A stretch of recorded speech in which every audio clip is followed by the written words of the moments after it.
क्योंकि हमारे लिए खबर महत्वपूर्ण है। डीबीके न्यूज, बेमिसाल 4 साल।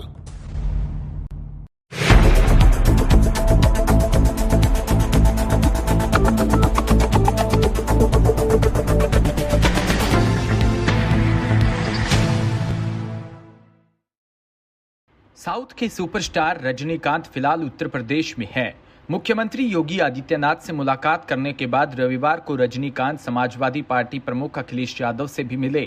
साउथ सुपरस्टार रजनीकांत इन दिनों अपनी फिल्म जेलर को लेकर सुर्खियों में है। यह फिल्म 10 अगस्त को सिनेमाघरों में रिलीज हुई है। इन दिनों वो यूपी में है। शनिवार को उन्होंने प्रदेश के मुख्यमंत्री योगी आदित्यनाथ और राज्यपाल आनंदीबेन पटेल से भी मुलाकात की। रविवार को रजनीकांत ने प्रदेश के पूर्व सीएम और समाजवादी पार्टी के चीफ अखिलेश यादव से भी मुलाकात की।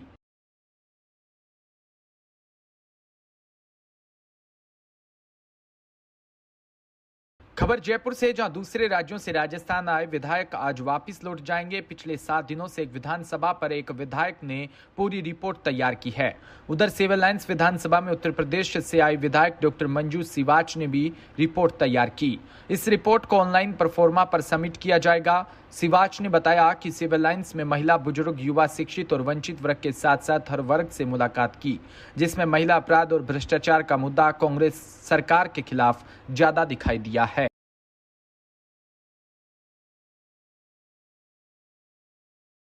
खासतौर से महिलाओं के प्रति जो असंवेदनशीलता है और महिलाओं के प्रति जो अत्याचार हो रहा है उसको लेके सिविल लाइन का क्या मिजाज आपने देखा? क्योंकि 200 सीट है राजस्थान में, लेकिन ये की यूनिक सीट है यहाँ पर। बिल्कुल, यहाँ की हार जीत 5,000 10,000 से ज्यादा लीड नहीं करता है।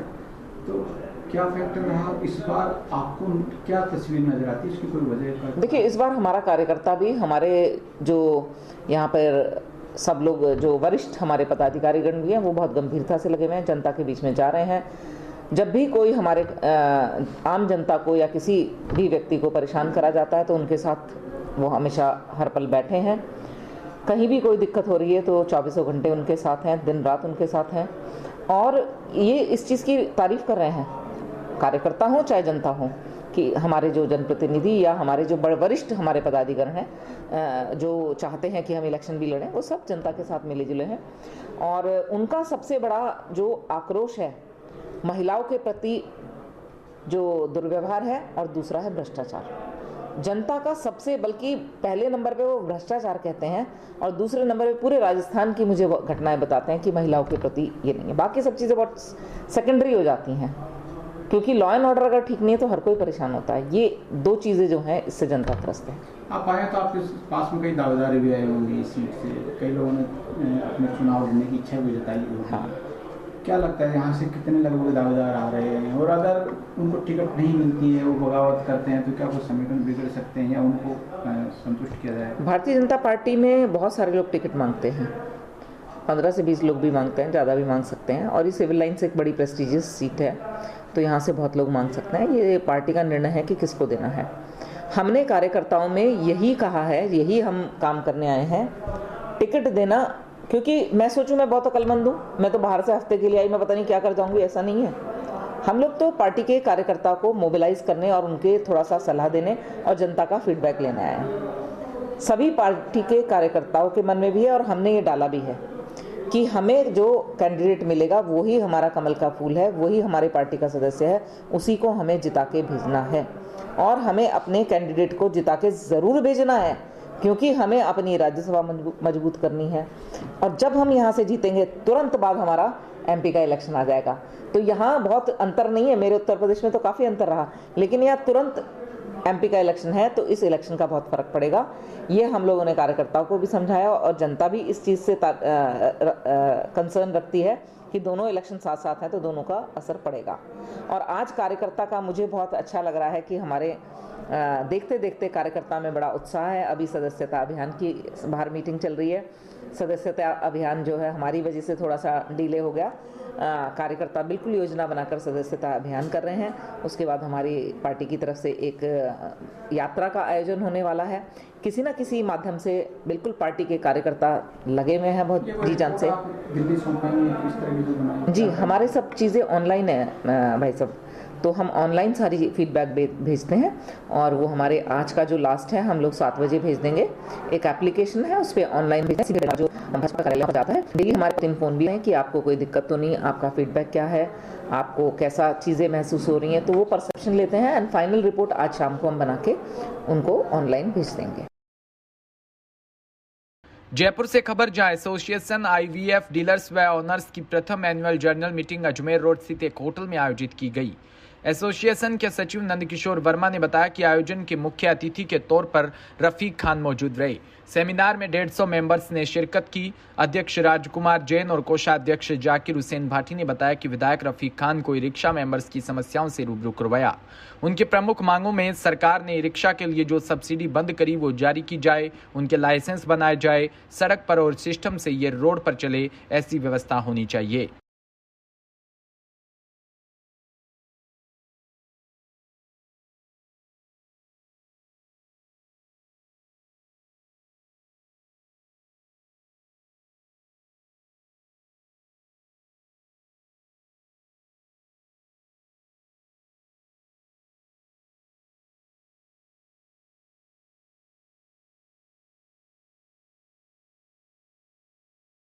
लेकिन ये व्हीकल से लोगों को रोजगार जरूर मिला, लेकिन एक समस्या नहीं पैदा हो गई। आज आप चारदीवारी में देखेंगे ट्रैफिक जाम की व्यवस्था, ट्रैफिक जाम जैसी स्थितियाँ रहती हैं। तमाम चीज़ों का आप सरकार के प्रतिनिधि में किस तरह से इसका सोल्यूशन निकलेगा, क्या कुछ आपको करना है? देखिए, रीज़न ई रिक्शा बढ़ने का नहीं है।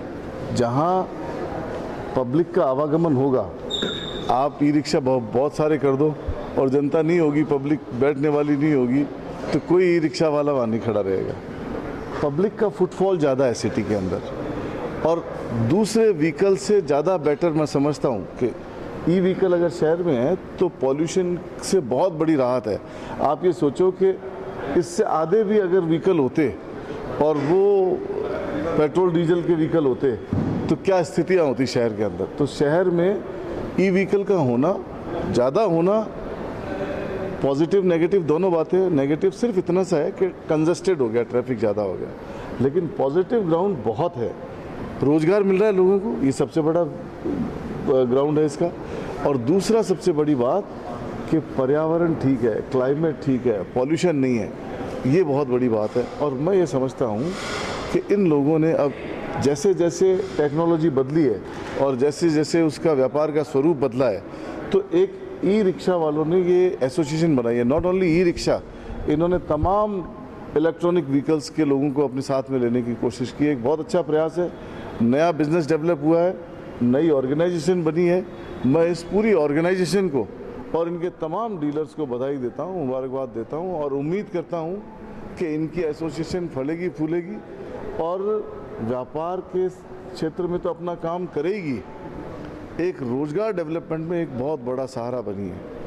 ट्रैफिक एक प्रॉब्लम है, समय समय पे हम ट्रैफिक वालों के साथ में इनको साथ लेकर के बैठते हैं, मीटिंग करते हैं और ये सॉल्यूशन करने की कोशिश करते हैं कि व्यापार भी बढ़े, रोज़गार भी बढ़े और ट्रैफिक भी सुचारू रूप से चलता रहे। इन सब बातों के समावेश के साथ में आज इनकी नई एसोसिएशन को मैं बधाई देता हूँ, इनके तमाम पदाधिकारियों को, इनकी कार्यकारिणी के तमाम सदस्यों को और तमाम मेंबरों को मैं बधाई देता हूँ कि जब भी कोई संगठन डेवलप होता है तो ये समझो कि एक आवाज़ उठती है पूरे शहर के अंदर या पूरे ज़िले के अंदर, पूरे राजस्थान स्टेट के अंदर, कि अब हम तैयार हैं मिलजुल करके आगे बढ़ने के लिए।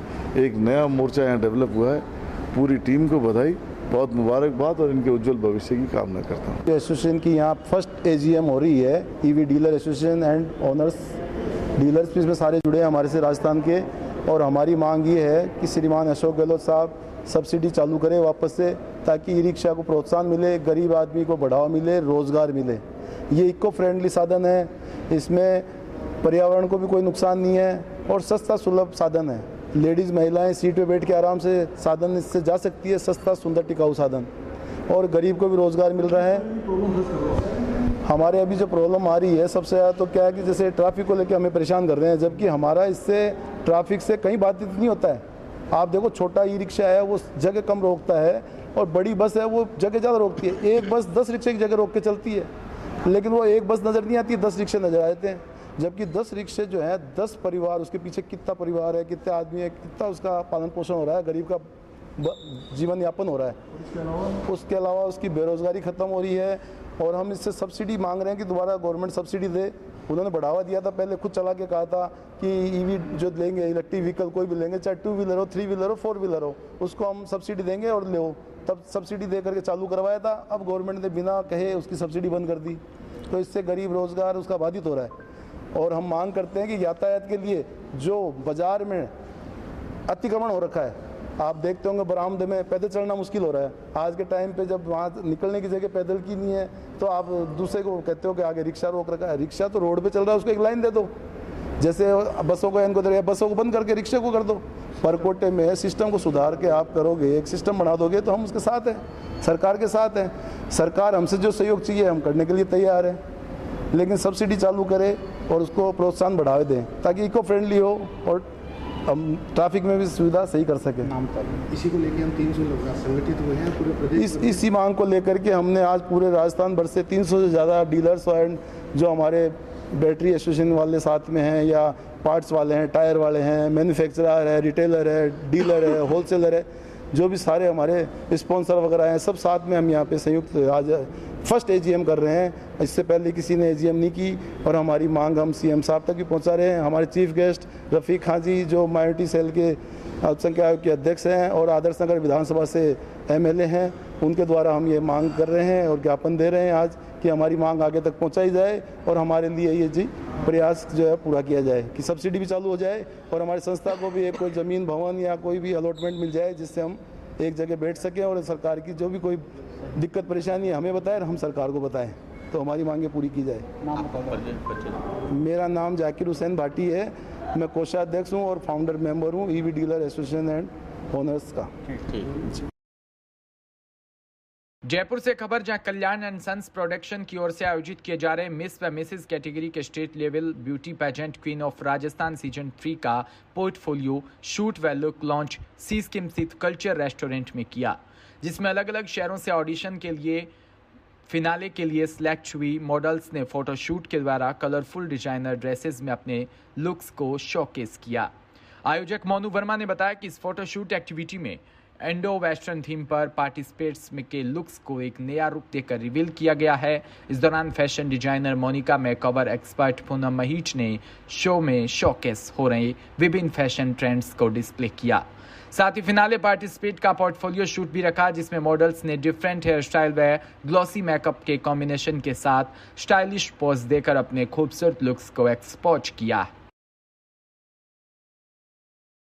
क्या एक्टिविटी है और किस तरीके की तैयारी है, क्या लुक लॉन्च को आपने यहाँ तरीके से पेश कर रहे हैं? आज हमारा क्वीन ऑफ राजस्थान सीजन 3 का फोटोशूट है और इसमें हमने इंडो वेस्टर्न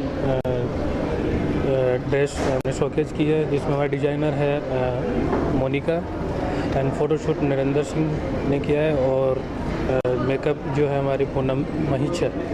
टोटल कितनी फाइनलिस्ट मॉडल हैं जो आज लॉन्च करता है? 35 टोटल फाइनलिस्ट है हमारा। किन शहरों से, 14 शहरों के नाम पता है? ऑल ओवर राजस्थान से ही है, जिसमें बीकानेर है, उदयपुर है, जोधपुर है, कोटा है, सभी। क्वीन ऑफ राजस्थान सीजन 3 आप करा रहे हैं, क्या उद्देश्य है, क्या मोटिव है इसके पीछे थोड़ा सा हो सकता है? उद्देश्य तो हमारा ये है कि सभी गर्ल्स को एक प्लेटफॉर्म मिलना चाहिए, जो गर्ल्स अपने आप को प्रेजेंट नहीं कर पाती, अपने आप को आगे प्रमोट नहीं कर पाती, तो हम चाहते हैं कि उन गर्ल्स को भी आगे मौका मिले। बेसिकली किस थीम पर आज का लुक लॉन्च रखा गया है और इसके बाद क्या क्या आपकी एक्टिविटीज़ होने वाली है? इसके बाद हमारा टैलेंट राउंड होगा, वो आफ्टर हम राखी के बाद हम प्लान करेंगे। शो का फिनाले अभी आपने? शो का फिनाले हम सितंबर में मिड में करने का प्लान है हमारा। अच्छा, आज के जो लुक लॉन्च है कोई यूएसपी या कुछ खास अट्रैक्शन जिससे लुक लॉन्च और ज़्यादा खूबसूरत बनने वाला है या अच्छा दिखने वाला है? लुक लॉन्च ज़्यादा अच्छा इसलिए बनने वाला क्योंकि हमारी सारी मॉडल्स खूबसूरत है तो वो अपने अपने ब्यूटीफुल अंदाज से अपने आप को शोकेज करेगी और जो हमारे डिज़ाइनर है मोनिका, तो उसके ड्रेस को प्रेजेंट करेगी अपने अपने ब्यूटीफुल अंदाज में। Thank you.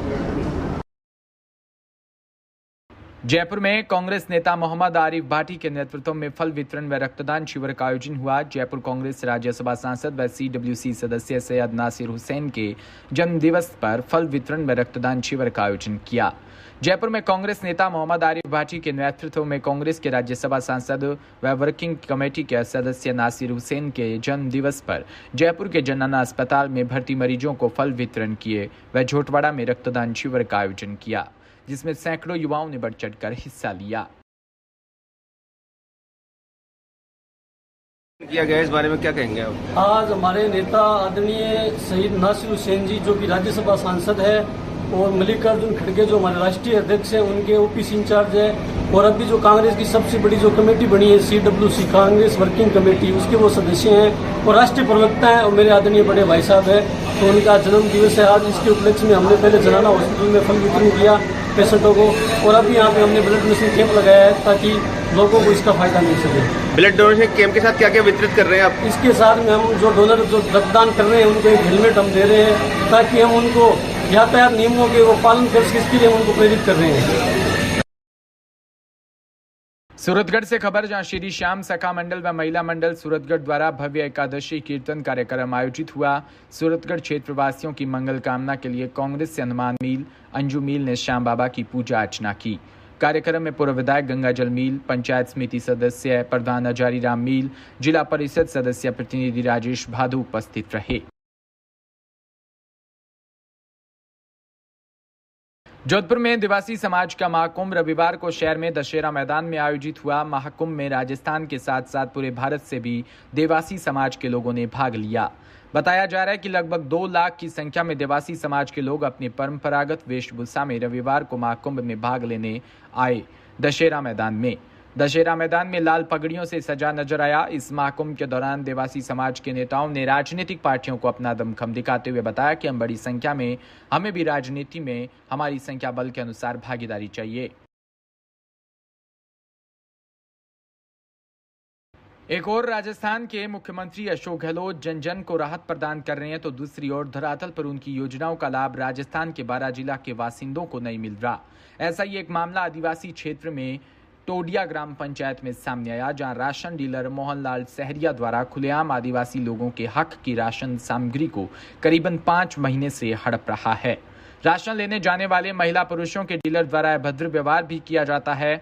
Janakpura Todia ration dealer Mohan Sahariya पर हजारों क्विंटल खाद्य सामग्री के गमन का आरोप भी है। फिर भी विभाग के अधिकारी कर्मचारियों की मिलीभगत से यह सारा खेल खेला जा रहा है। माधोपुरा व जेतपुरा गांव के डीलर रामजी लाल राठौड़ को कई महीनों से गेहूं की सप्लाई नहीं दी जा रही।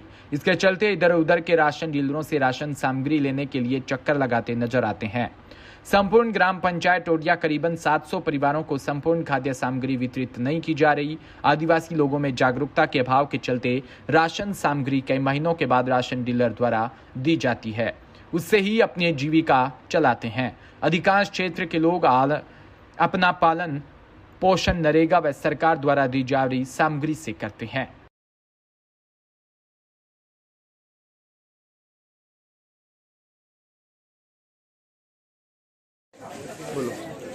हमारे जनकपुर और टोडिया का डीलर है मोहनलाल सहरिया, उसने करीबन हमारे को लिए 5 महीने से गेहूं और सामग्री नहीं दी है, जिसके बाद में उसको अगर हम उस चीज़ के लिए बताते हैं कि भैया गेहूं दे या सामग्री दे, तो वो कहता है कि मेरे पास ना गेहूं आया ना सामग्री आया। 5 महीने से किसी भी परिवार से आप पूछ सकते हो कि दिया या नहीं दिया, किसी को नहीं दिया। जिसके बाद में जनकपुर के कम से कम 40-50 आदमी मैं किराया लगा के नहीं, हम जिला कलेक्टर को, जो जिला रसद अधिकारी जो 12 बैठता है, उसको भी हमने ज्ञापन दिया, उस पर भी जिला रसद विभाग ने कोई कार्रवाई नहीं की। क्योंकि मुझे ऐसा अनुमान लगता है कि जिला रसद विभाग और डीलर सब मिले जुले हुए हैं और पब्लिक का शोषण कर रहे हैं मिल करके। ठीक है, आपकी क्या मांग है? हमारी यही मांग है कि पब्लिक को समय पे गेहूं मिले और समय पे सामग्री मिले। डीलर हमें बिल्कुल नहीं चाहिए। मेरा और गेहूं लेता हूं तो ऐसे बोलता है कि नेट पे चढ़ रहा और नेट पे चढ़ रहा है, डीलर ही खा रहा है। डीलर का नाम है मोहन सिंह सहरिया। आपकी क्या मांग है प्रशासन से? 8 महीने की सामग्री बाकी चल रही है। आपकी क्या मांग है? क्या मतलब क्या होना चाहिए? सभी मांगे सभी मिले हर महीना की महीना। क्या समस्या है आपकी? एक समस्या से आप 5 महीना से हमारे लिए ये गेहूं नहीं दे रहा और ये डीलर चाहिए भी नहीं, हम भाई इसे सस्पेंड करो बस। और हम तो दाप गए से ये जब से बने हो नहीं, जब से यही हालत में पब्लिक है रुआन रही हुआ है, रुआन धुआन के कभी आदान तो मिल जाता है, आदान नहीं देता है। ये तो गंभे तो नहीं चाहिए साहब, ये इसको तो आप सस्पेंड करो। जोधपुर शहर स्थित कन्या छात्रावास भदवासिया में अखिल भारतीय रेगर महासभा की ओर से विशाल प्रतिभा सम्मान समारोह आयोजित किया, जिसमें 151 प्रतिभाओं को शामिल किया, सम्मानित भी किया। कार्यक्रम में अखिल भारतीय रेगर महासभा के राष्ट्रीय अध्यक्ष BL नवल ने प्रतिभा को संबोधित करते हुए कहा कि हम थोड़ी सी असफलता से ही घबरा जाते हैं, जबकि असफलता हमारी कमियों को बताता है। हमें कभी भी पीछे मुड़कर नहीं देखना चाहिए।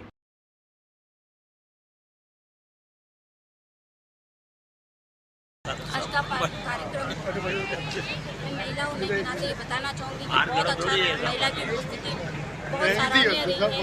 हर घर से करीब महिलाएं आई है, जो छात्रों को प्रतिभाओं को सम्मानित किया है, वो आगे बढ़े। उसका इस मंच के माध्यम से उनका स्वागत और अखिल भारतीय रेगर महासभा की शाखा जोधपुर द्वारा आज प्रतिभावान सम्मान समारोह आयोजित किया गया। इसमें महासभा के मुख्य अतिथि आदरणीय पूर्व IAS अधिकारी BL नवल साहब ने समाज के करीब 150 से ज़्यादा प्रतिभाओं को सम्मानित करके समाज को गौरवान्वित करने का काम पूरे संगठन ने किया है। और जो नई प्रतिभाएं हमारी समाज के उभर कर आ रही है, उन सभी प्रतिभाओं की हौसला अफजाई के लिए और जो नव चयनित हमारे सरकारी कर्मचारियों के अंदर जिन लोगों का चयन हुआ है, उन सभी को भी बहुत आगे के लिए शुभकामनाएं इस संगठन के माध्यम से दी गई है। साथ ही साथ रेगर समाज का कैसे राजनीतिक वर्चस्व बढ़े, उसके लिए भी आदरणीय नवल साहब ने इस मंच के माध्यम से हमारी पुरजोर मांग उठाई है कि आने वाले विधानसभा चुनावों में हमारे समाज का प्रतिनिधित्व जो किस तरीके से बढ़े, इसके लिए राजनीतिक पार्टियों से मांगी गई है। साथ ही साथ बच्चों के मोटिवेशनल विचारों को बढ़ाते हुए उनको किस तरीके से तैयारी करनी चाहिए, अपने कैरियर के लिए किस दिशा में उनको क्या पढ़ना चाहिए आगे, इसके लिए भी समाज के प्रबुद्ध नागरिकों ने और हमारे अधिकारियों ने उन लोगों को बताया कि आप लोग किस तरीके से आगे बढ़ने के लिए तैयारी करें और समाज का नाम रोशन करें। रायबरेली से खबर, जहां सावन के आखिरी सोमवार को जनपद के सभी शिव मंदिरों में भक्तों का जन सैलाब उमड़ा। इस वर्ष मलमास होने के कारण सावन में 8 सोमवार पड़े थे। आज आखिरी सोमवार होने के कारण सुबह से ही शिव मंदिर में भक्तों की लंबी लंबी लाइनें लग गई। रायबरेली जनपद की ग्राम सभा भीतर गांव में माता आनंदी देवी मंदिर विद्यमान है। 200 वर्ष पुराना प्राचीन और सिद्धपीठ मंदिर है। मंदिर परिसर पर स्थापित मूर्तियां जलाशय से उत्पन्न हुई थी, देखने में अति प्राचीन और दुर्लभ नजर आती है।